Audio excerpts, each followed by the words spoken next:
Greetings everyone, this is Rusty Dog and welcome to another Elite Dangerous video. What you are looking at is my Cobra MkIV, and this is the ship that I chose to use for a very specific purpose, that is collecting stuff.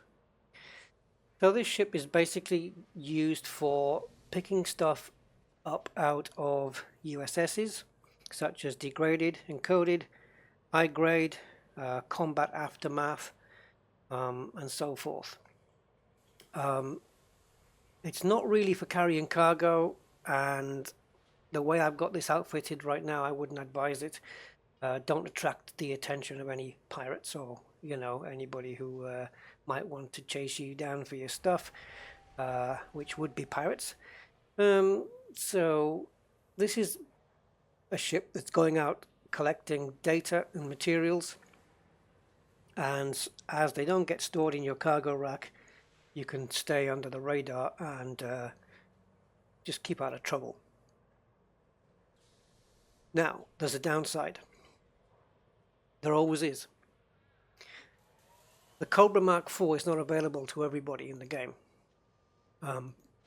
It's a specialist ship, and it is only available to what is termed as Horizon's early adopters, which means if you have Elite Dangerous Horizons on the PC and you bought it before February the 5th, 2016, you will have access to this ship. If you bought Horizons after February the 5th, 2016, you will not have access to the Cobra MkIV.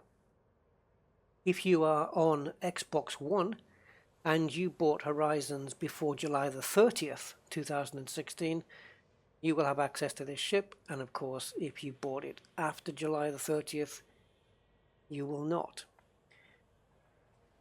So at the end of the video, I will show you what I consider to be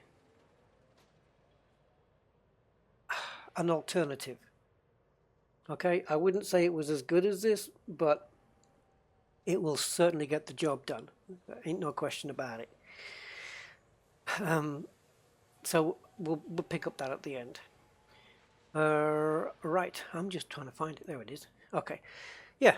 Okay, so let's take a look at the outfitting. We are in outfitting here, although you cannot see the text because I've taken it away. So let's bring it back. So you're looking at the specs of the Mark IV here, and as you can see, my jump range is 19.4, which isn't too bad. It doesn't need to be anything spectacular. Once it's loaded down, it'll be at 16, and we will be loading this down. It will have cargo, but it will not be cargo that pirates are interested in, thankfully. Top speed 215 and a boost of 323, not wildly fast, but not too shabby either. And I don't have any shields on this. I have a few ships where I don't run shields. My trader ship, my Type 10, doesn't have shields. It's sometimes I just run that way. It's the way it is. You just got to take some chances, because I need that slot for other things. And pretty soon my Thargoid killing Conda is going to be shieldless as well, because let's face it, against the Thargoids the shields are pretty useless, and that slot that the shields take up is probably more useful to you as a engineered hull reinforcement, or even a module reinforcement. I'll probably go with hull personally, but there you go. So let's run through it then. Weapons. Well, these are just here in case. I've got twin multi-cannons in the medium slots and triple pulse lasers in the smalls. That's it. This is just in case we do encounter any resistance and I need to fight back for a little while at least to get myself away. But I have to be careful because, as I said, I don't have shields. I don't particularly want to engage in a fight. In a ship like this, I'd rather just be running away than engaging. But these are only here in case I jump into a USS and there's a little ambush waiting for me, which can happen. Or perhaps, I don't know, somebody jumps in after me. Whatever. I'd rather just run away with my stuff. But as I said, I won't have cargo on board, so I might be left alone. But I've put these on anyway. I could probably get away without them, you know, maybe bump up the jump range and the speed and whatnot, but I'll keep them for now. Utility mounts, frameshift wake scanner, because not only is this ship geared for collecting materials from the USS's, but it also has a frameshift wake scanner so that when you're after those lucrative data mined wake exceptions and stuff like that, this ship can collect those as well. A heatsink launcher is there to drop its heat and along with silent running try and make it invisible to the sensors of other ships in case I do come under attack. This is part of my running away strategy. Try and drop off their radar and get the hell out. So that's why that's there. Core internals then. A-rated. Simple as that, apart from the life support. That's it. Simple as that. A, D, A. Now, should be pretty obvious why we're going with all this. The power plant needs to go to A to power everything. We're not quite at the end yet, but it's close enough for me to go with a 4A, and why not? Thrusters, yep, if you need to run, you need the best ones you can get. Frameshift drive, 4A for the best jump. Life support, 7.5 minutes should be enough to get you to the next station, so satisfied with a D. Power distributor to give me the best chance of boosting away if I need to, and also for the weapons.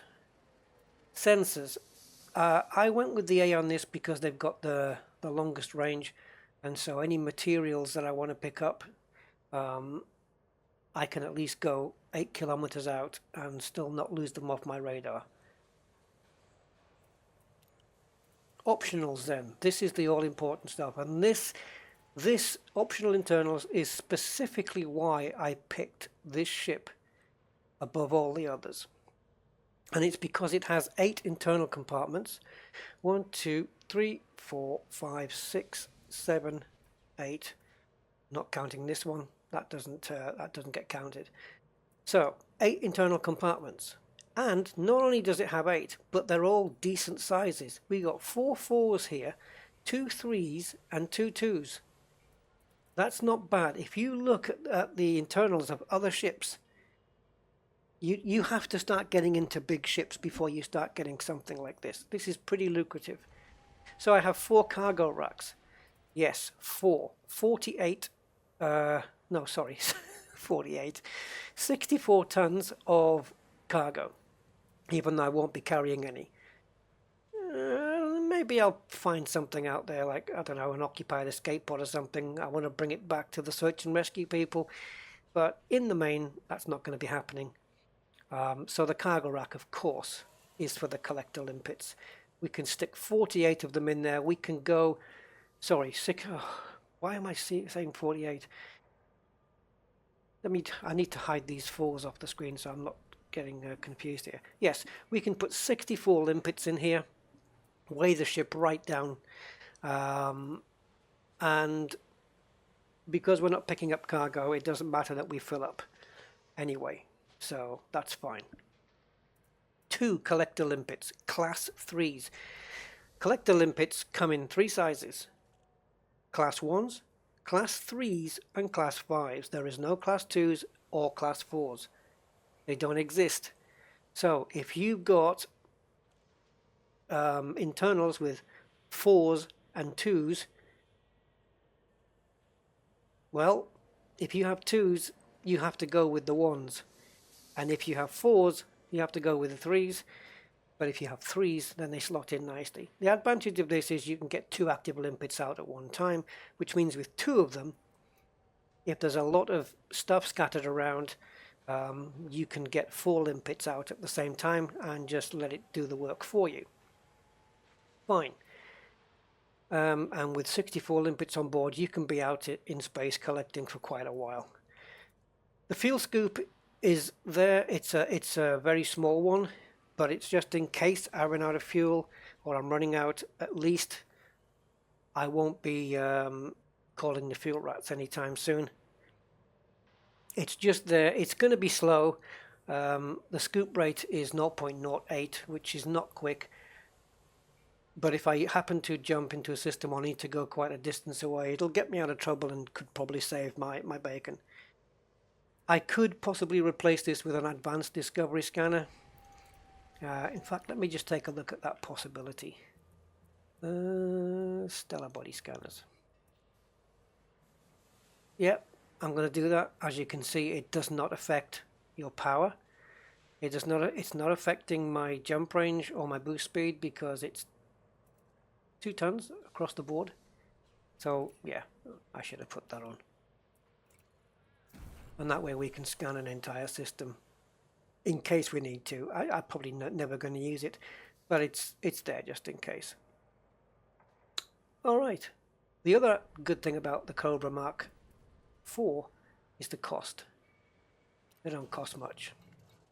If we go into the shipyard and we just slide along, we wait till we get to it, 671,000 credits. Now I've A-rated mine, so it's a little bit more pricey now.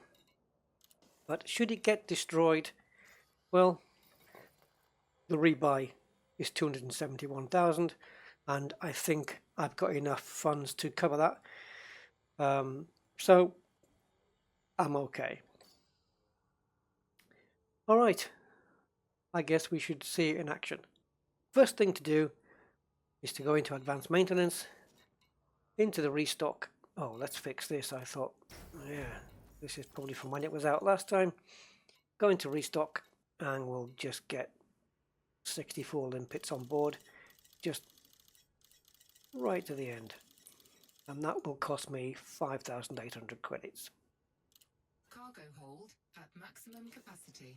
All right, so now my jump range will be 16, I think. Okay, 15.99. Pedantic. Yeah, gimme, the name of the ship.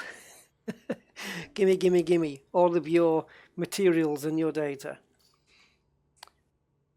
So I'm after core dynamic composites. Well, where can you find core dynamic composites? Well, you need to go, you can get them as ship salvage if you kill combat ships. I wouldn't be doing it in this thing, obviously. I'd probably take out a combat ship and go and pick them up from there. And I would probably be going to conflict zones, something like that, or maybe compromised nav beacons, looking for Pythons, federal assault ships and stuff, that kind of thing. But the other place you can get them from is, of course, by the way, they come inside of USS high-grade emissions. That's where you find them, in high-grade signal sources. But you need to find a system that has 2 qualifiers. The first one is it has to be Federation, and the second one is it has to be boom, in a boom state. So, I don't know why I've just jumped into here, but let's go to the galaxy map, and let's go nail that down. So, first we're going to go to Allegiance. At least I am. So any of these orangey ones, oh, there's one, straight away. I would also probably be tempted to pick one with a fairly high population. 44 million is nice. I'd probably be tempted to go for billions though. Now you can do this 2 ways. You can filter out Federation ones and just click on all the ones and have a look, see which ones are in boom. We've already come across 2 already. There's another one, but low population. That's not in boom. The other way to do it is not by allegiance, but by the other criteria, which is its state. And we're just going to wipe them all off and just include boom. Now we're going to have to, when we hover on them, we're going to have to make sure that we're looking for Federation ones like those. Now some of these are low population. Let me just check. Where would I? Oh yeah, here. Show by size and hit population. And I'm going to just put this slider up somewhere about there. That should make a lot of them disappear, but it doesn't always work immediately. See? Let's put it right to the end. Why are these not disappearing? There should be a load of systems disappearing from here. You see, look, population 126,000. Let's go back to none and then back to population again. There we go. Okay, so now we've lost a few. Thunder. Independent. That's no good. Need a Federation one. There we go. 13.5 million. 70 million. 39 million. Let's bump the population up a little bit more. Let's get right up there. Let's go back to none and population again. See if it filters that out. Okay, we still got some here then. There we go. Alchita. 9.9 billion. Federation, boom. Let's go there. Right, I will make my way there and I will, in fact, I was going to say I'll be back when I'm there. Yes, I will. It's 3 jumps. I'll be back when I'm there. Okay, so we have arrived at Alchita. This is the local star. We've just jumped in. Or I have just jumped in. Now, first thing you can do is check out the system map and see if you've got any stations that are far away, like this one. And what you can do if you want is plot a course for that station and try and keep the speed. You won't reach over 100C quite yet, but try and keep your speed. I keep mine right down. I don't let it go anything above, say, 80 or something like that, 80C. And because this is a strict collectorship, any here we go, any discovered new signal sources that come up, you can jump in and start collecting. Yeah, convoy dispersal pattern. Not really any good. What you want is, as I said before, the decoded, the encoded, the high grades, and combat aftermaths. Now, the reason we're going to a station, well, we're not, I'm just quickly demonstrating this, is because, in fact, now you've got to retarget the damn thing again, is because in Beyond, Frontier made a change where they said that they were going to increase the spawn rates of high-grade emissions, okay, which is exactly what we're after, in the shipping lanes. So the shipping lane is between the local star. It's in a straight line between the local star and the station. And it will tell you in the shipping lane at the bottom left of the screen there. As you can see, bottom left says shipping lane. So they've increased the frequency of high-grade emissions. This is not really where high-grade emissions appear though, in general. Even though Frontier may have increased the spawn rate of them, this is not where I generally go. What I do is I come in up the local star and I look at the planets and stuff on the sensors and I try and just plot a route away from all of them. Oh, there's another one. Let's take a look and see what that is before we jump away.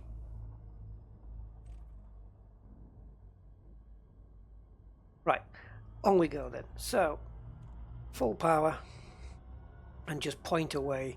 Now, you need to be, for what I do, I'm just going to ignore these signal sources for now. What I do is I point my ship to somewhere where there's a reference point. so that once I jump into a USS,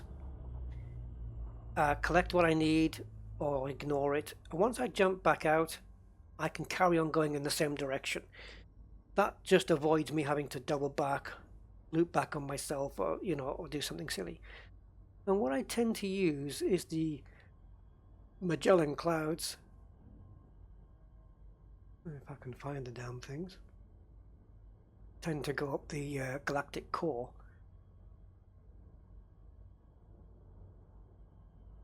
Yeah. There we go. They're not very visible yet, but they're there. But they will get more visible as we get away from the local star. So there's the large Magellan cloud, and that's the small one. So I'm going to head towards there at full rate of knots. Once my speed gets to about 70-80, I'm going to start backing it down. And if you look here, you'll see your local star at the top, Alchita A. You need to be from about 8,000 light seconds away from that onwards to start picking up high grades. So I'm going to carry on in this direction. I think, yeah, you can see the Magellan cloud now has become more visible. So I'm going to push on in this direction, and when I pick up a high grade, before I jump in, I will come back and we'll see what's in there. And if there's any, hope it's not full of just proto heat radiators and proto radiolics and proto light something, because I've had my fill of those. I want core dynamic composites, as rare as hen's teeth. Yeah, so I'll be back. Right, I thought I'd pop back now and just let you know I'm 8,700 light seconds out only. I've come across a couple of distress calls which I'm not answering, and now picked up a degraded which I don't really need to waste time going into. And there's another one. So I was just going to actually point out my method of getting past these. If you don't want to go into them, make sure you start pointing a fair distance enough away, and then press the target again and deselect it, and then your ship will start speeding up again. Let's see what this one is. Another degraded. So yeah, so I don't want this one. If I press target now, you can hear me pressing the key, nothing's going to happen. I need to move a little bit away and then press it. Now my ship's going to start speeding up to where it needs to be. You can see my throttle, I've got it right down. I could even go slower than this. The reason is because if you leave it in cruising speed in the blue zone here, or at the top, your ship's going to keep going faster and faster and faster, and eventually you're going to reach a speed where the USSs are going to be popping up and going past you so quickly you're going to miss them. But they'll still pop up if you go really, really slow. The other thing to note is the further out you get, the more lag you're going to get between the info telling you that it's that there's a discovered new signal source and it popping up on here. There's going to be quite a difference the more you get out. So we're still picking up degraded at the moment. No high grades as of yet, not even an encoded. I would probably take a look in an encoded. If you do, don't forget, scan the private data beacons inside these things, because they can yield you some good materials as well. Not materials, probably data, yeah. Hence the word private data beacon.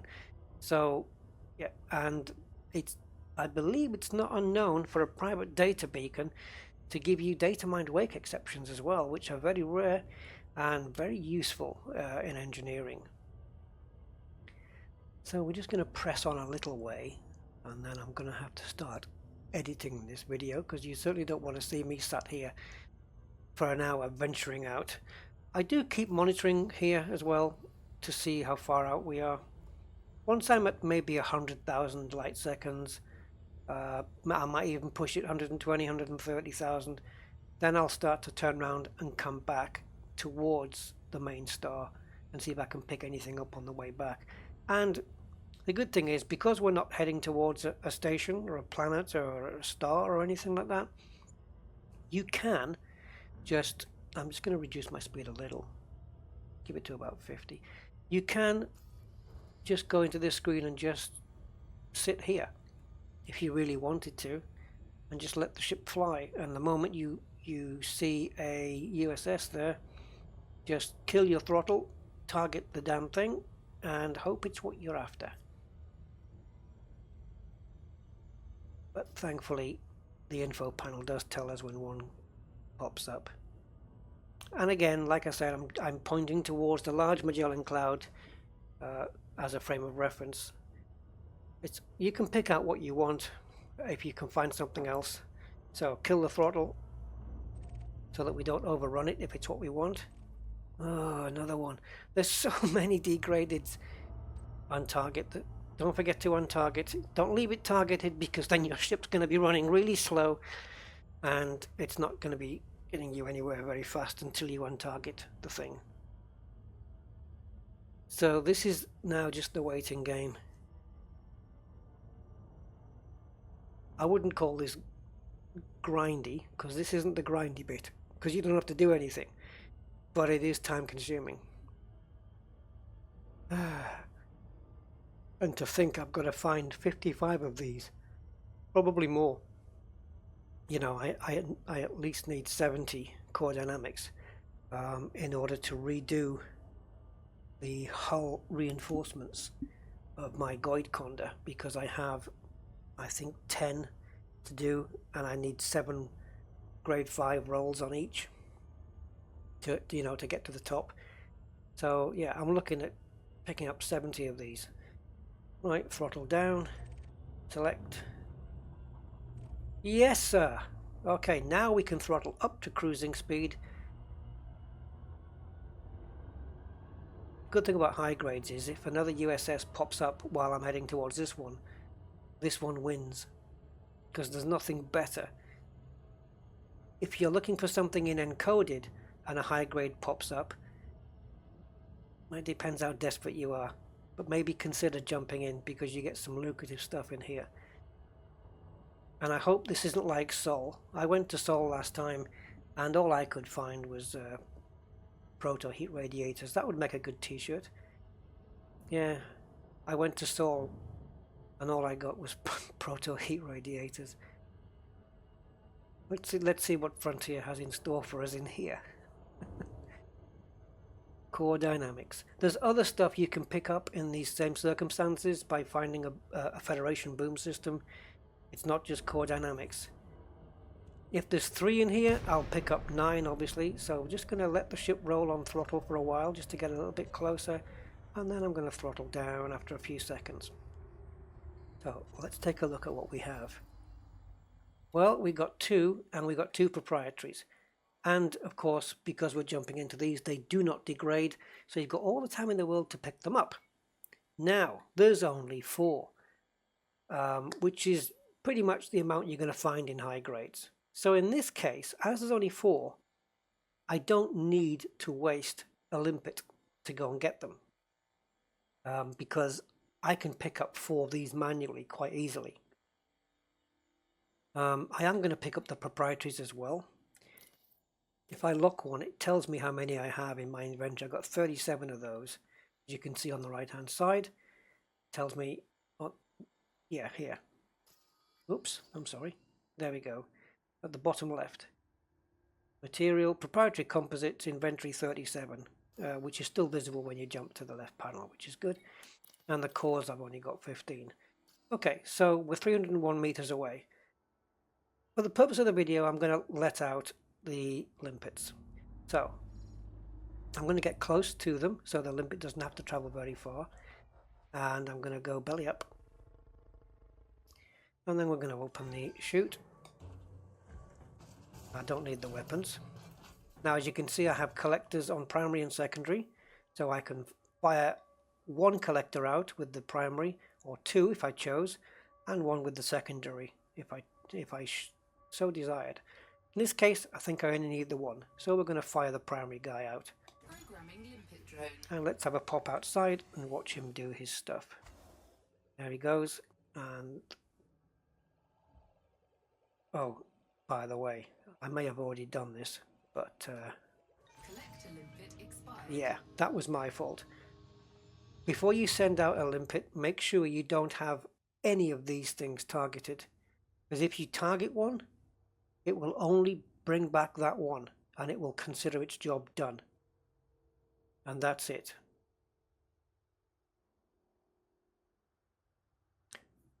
What? Oh, okay. Sorry, I was just looking at the numbers there. 261. Yeah, 2 of 61. So let's fire another one off. But we're not going to target anything. Programming limpet drone. Yeah, I had it targeted. My mistake. Yeah, if you don't target, it will pick everything up.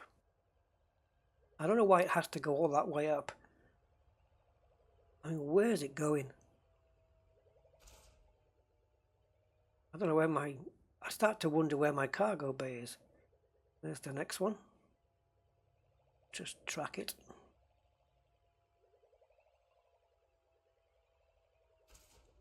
Yeah, I really do wonder where my cargo bay is sometimes. Look at that. There's a ship there. You see the ship in the background?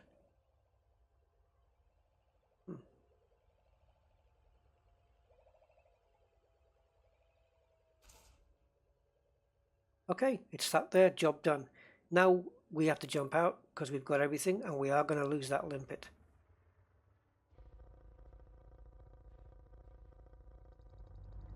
Close the cargo bay doors. It's not a ship. It looked like a little ship, didn't it? But it wasn't. Okay, so now, again, my frame of reference was my large Magellan Cloud. There's the small one. There's the big one. Cannot comply. Oh yeah. Put your hard points away. And now Super Cruise in the same direction. 4, 3, 2, 1. Engage. Jump out and then start throttling down immediately. I mean, you can go really slow. The signal sources are still going to pop up anyway. So there you go. This is the Cobra MkIV collector ship, and I'm just going to carry on picking these things up, see how many I can get in the next hour or so. I'm not going to spend too much time on it, but I'll probably park the ship out here somewhere and carry on tomorrow, because my focus is on collecting these core dynamics. But in the meantime, what I'll do is I will show you the alternative build for those of you who don't have a Cobra MkIV. But to do that, I'm going to have to bring my ship to an almost standstill because I don't want to miss any. I don't want to miss any signal sources.